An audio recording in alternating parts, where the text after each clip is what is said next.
Thank you, Heather, and thank you everyone for joining. And so this is the project I want to share with you today.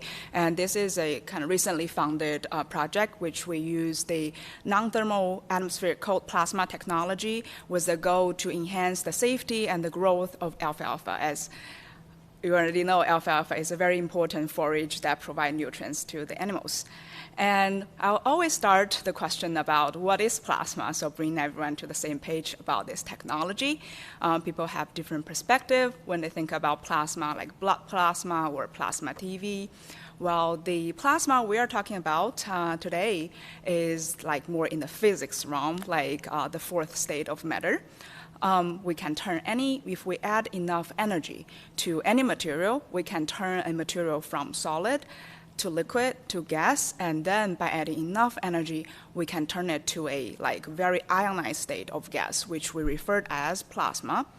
And the plasma consists of a lot of excited molecules, ions, atoms, or molecules in ground or excited states, free radicals. So this table shows here is an example of the molecules or gas species that might be present in the air phase, air plasma. And all those reactive gas species shown here have demonstrated a great effect on the antimicrobial properties. And we can see plasma in the nature very often if we go different places. Like lightning strike is an example for thermal plasma, and the aurora borealis is an example for the non-thermal plasma.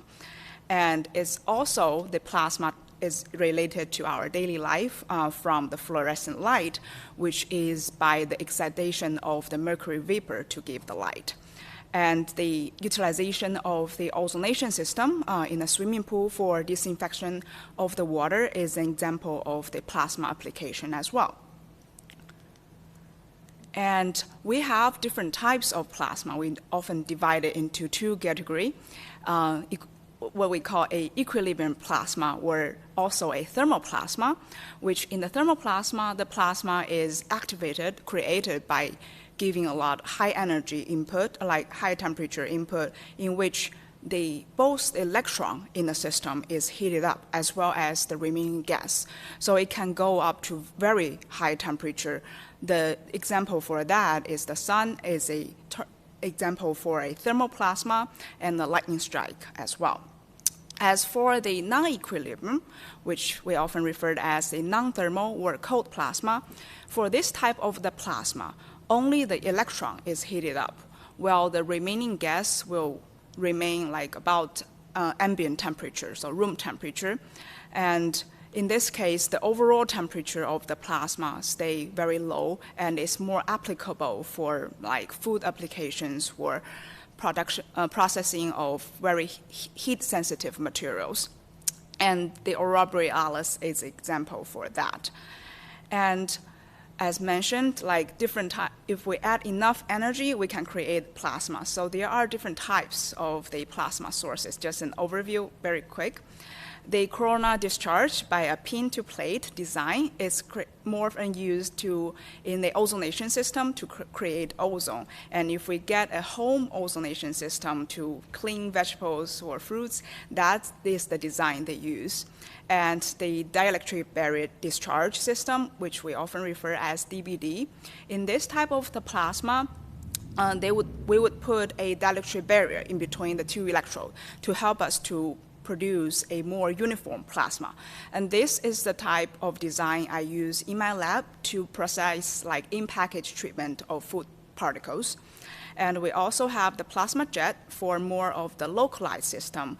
And this is often used for medical field. They would use this to treat cancer or skin wound.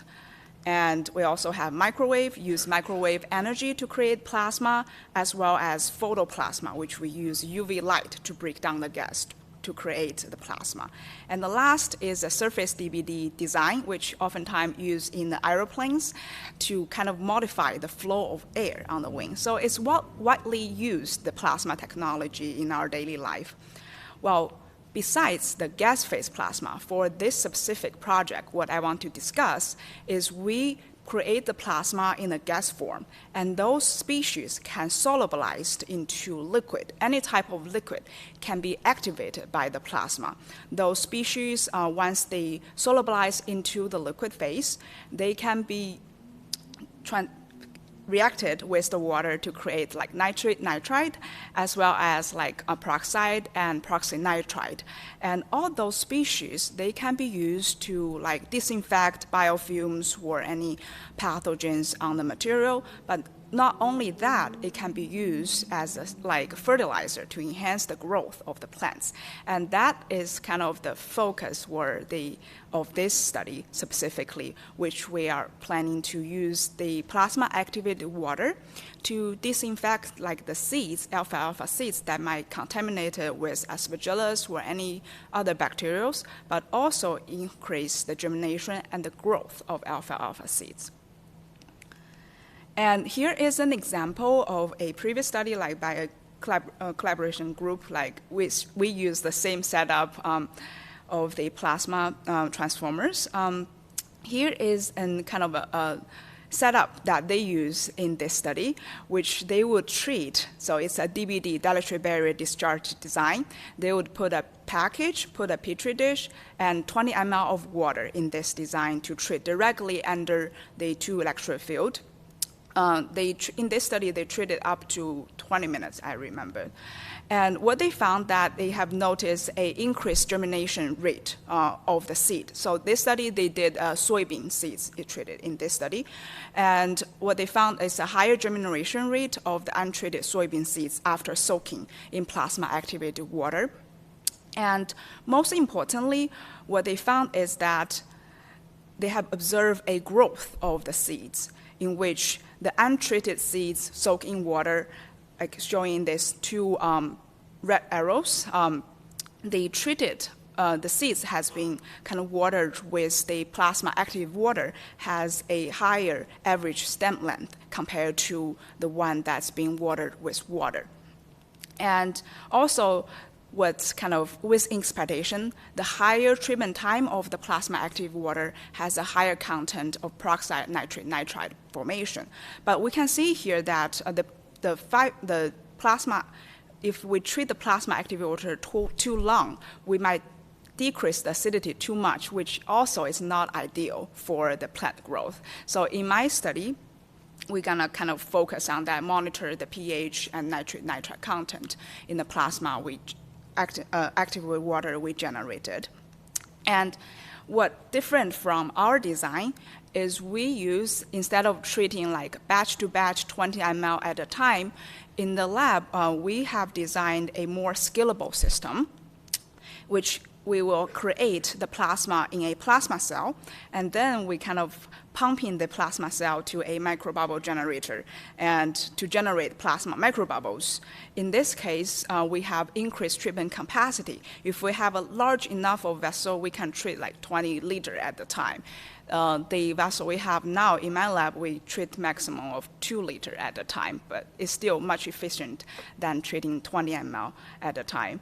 And so kind of that's a setup. We can see that purplish, that is the plasma we generated in the plasma cell. And you can see that if we go to the tour after this, we have this design in the lab. And so this is the kind of our plan for this project.